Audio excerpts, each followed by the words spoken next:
Welcome to our channel. Today we how to install Dask for parallel data frames on Windows. Complete guide step by step clearly. Begin by ensuring you have Python installed on your Windows machine. To check if Python is installed, open the command prompt. Type Python version and press enter. If Python is installed, you will see the version number. If you do not have Python installed, download it from the official Python website. Make sure to download the latest version suitable for Windows. During installation, check the box that says Add Python to Path.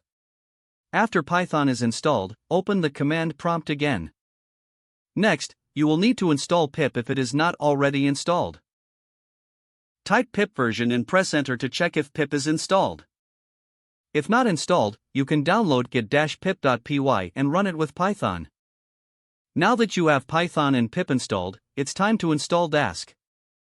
In the command prompt, type pip install Dask, complete. This command installs Dask along with all the necessary dependencies. Wait for the installation process to complete. Once finished, you can verify the installation of Dask. Open a Python interpreter by typing Python in the command prompt.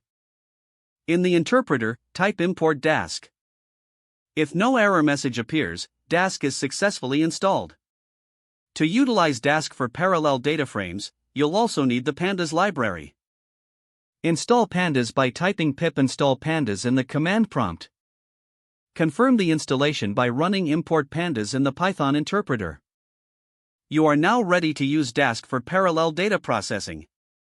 Create a new Python script or Jupyter notebook to start working with Dask. Begin by importing the required libraries with import dask.dataframe as DD and import pandas as PD. You can now create Dask data frames and take advantage of parallel processing. This installation process allows you to handle larger datasets efficiently. You are now set up to explore the capabilities of Dask on your Windows machine. If the page does not load, refresh the browser or try again in a private or incognito window.